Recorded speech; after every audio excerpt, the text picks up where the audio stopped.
Assalamualaikum warahmatullahi wabarakatuh. Di sini Ibu akan sampaikan tentang konsep hari akhir. Definisi hari akhir adalah hari berakhirnya kehidupan di dunia ini, yaitu di dalam agama Islam mengimaninya adalah suatu kewajiban. Yang mengetahui kapan hari akhir itu akan datang hanyalah Allah Subhanahu wa taala.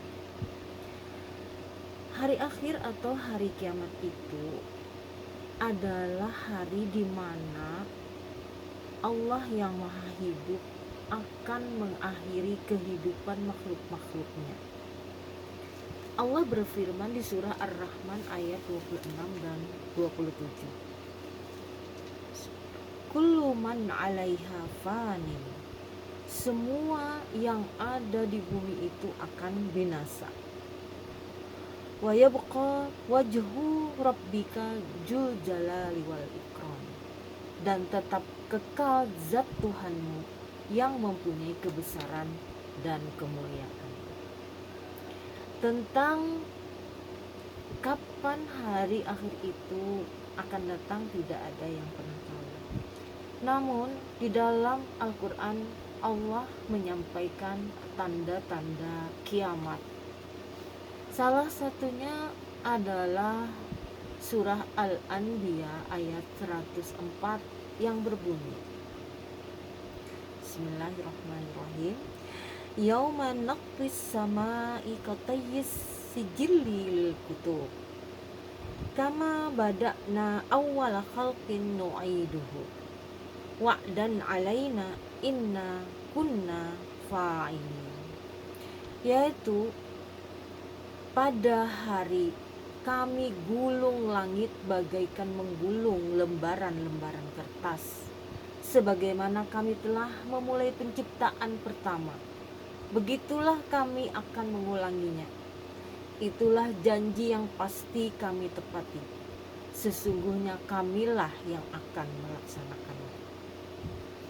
Itu ada kalimat langit bagaikan Allah menggulung lembaran-lembaran menggulung langit bagai lembaran-lembaran kertas.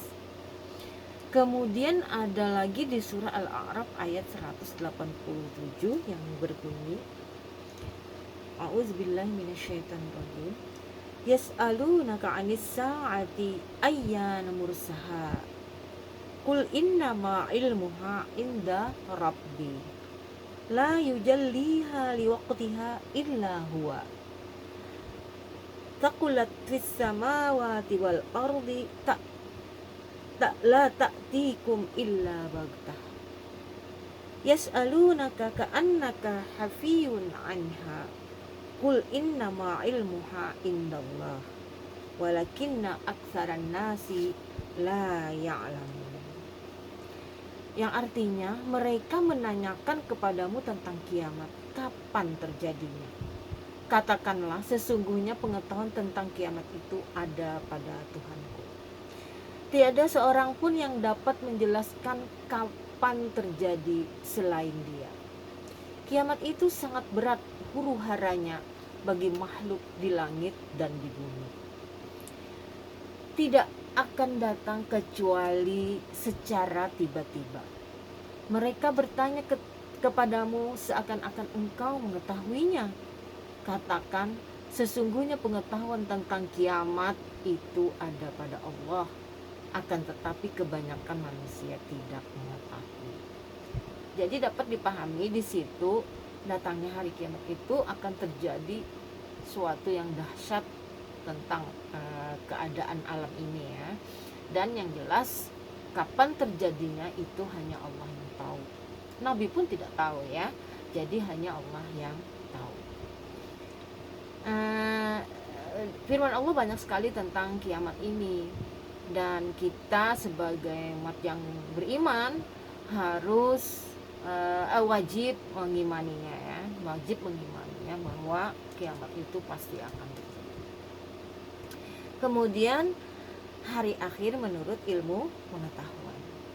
Walaupun hari akhir itu ada dijelaskan tentang kehancuran alam dan seluruh isinya itu ya pemahaman, dan dijelaskan juga bahwasanya kita tidak tahu sebagai manusia kapan terjadinya.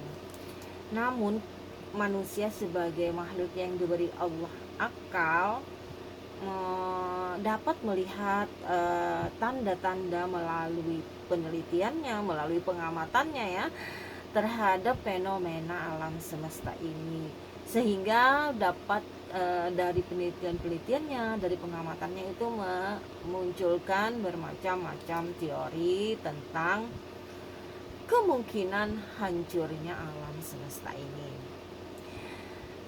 Yang pertama ini sebagai berikut ya. Menurut Ahmad Baiquni dalam bukunya Al-Quran dan Ilmu Pengetahuan dikemukakan beberapa teori menurut sains tentang kehancuran alam ini.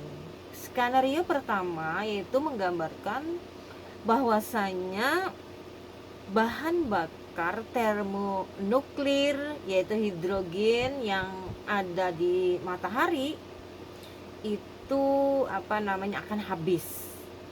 Kalau reaksi nuklir itu akan berkurang, lambat laun matahari itu akan menjadi dingin.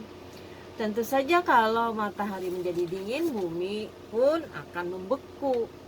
Tidak ada tanaman yang bisa hidup karena tanaman hidup itu tergantung kepada panas yang datang dari matahari.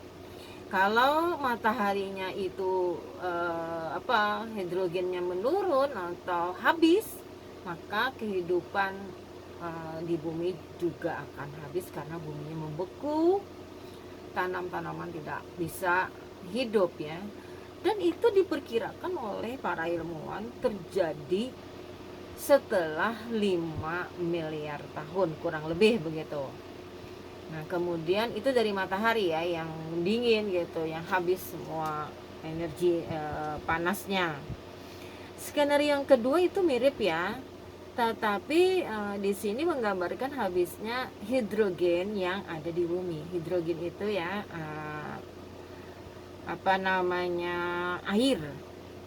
air yang ada di bumi. Jika habis, semua makhluk hidup tentu akan mati karena hidrogen itu diperlukan pokok untuk kehidupan di bumi. Hidrogen itu kan unsur daripada, kalau oksigen saja ada mengandung hidrogen, H2O itu adalah hidrogen. Kalau dia habis tentu saja makhluk hidup itu akan habis karena tergantung ke situ ya.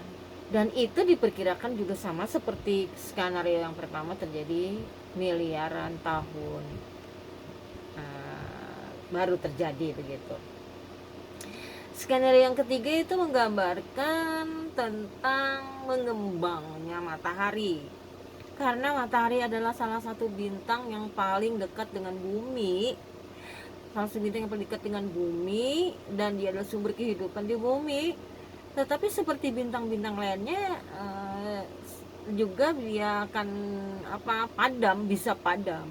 Kalau dia padam dia akan menyusut dan mengecil, dan pada suatu saat nanti gravitasinya itu akan berubah menjadi mengembang ya, panas, dan mengubahnya menjadi bintang raksasa merah yang terus mengembang dan menelan menelan sistem tata surya, yang mana di antara sistem itu adalah bumi. Kalau dia menjadi bintang raksasa itu dan terus mengembang, bumi akan tertelan olehnya dan terjadilah kebakaran yang hebat ya, kebakaran, dan bumi tertelan oleh bintang merah itu dan semuanya akan mati terbakar. Itulah 3 di antara skenario yang akan terjadi. Namun banyak lagi skenario yang lain ya, kalau kita mau membaca tentang fenomena alam ini. Sekarang aja banyak juga teori tentang misalnya kalau melelehnya es di kutub, maka bumi akan tenggelam oleh air dan menjadi air. Dan juga banyak lagi kalau kita mau lebih banyak membacanya lagi.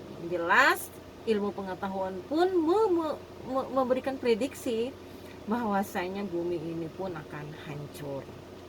Jadi sesuai dengan sesuatu yang kita imani ya, sesuatu yang orang beriman imani bahwasanya hari akhir itu akan datang. Hikmah di balik adanya iman dan pengetahuan tentang hari akhir itu, yang pertama, menjadikan pandangan hidup manusia jadi seimbang antara dunia dan akhirat. Yang kedua, ada kecocokan antara firman Allah yang bersifat pasti dengan iptek yang bersifat mungkin ya. Kemudian menjadikan manusia itu makhluk yang ingin berbuat amal baik atau amal saleh dan meninggalkan amal jahat ya. Selalu ingin berbuat, karena berbuat baik itu tidak ada ruginya, walaupun orang mungkin mau dibalas atau tidak, di akhirat nanti ada nggak hari pembalasan, tapi berbuat baik itu tidak ada ruginya sama sekali bagi manusia. Bahkan itu berbuat jahat itu membuat kerugian di dunia begitu ya. Yang keempat adalah menumbuhkan rasa tanggung jawab pada diri manusia sebagai khalifah di muka bumi, karena segala yang kita lakukan itu harus dipertanggungjawabkan nanti di hari akhir atau di hari kiamat nanti. Demikianlah penyampaian sedikit tentang hari kiamat ini, dan kamu bisa lebih memperdalamnya lagi dengan membaca tentang konsep hari kiamat ini. Demikian. Assalamualaikum warahmatullahi wabarakatuh.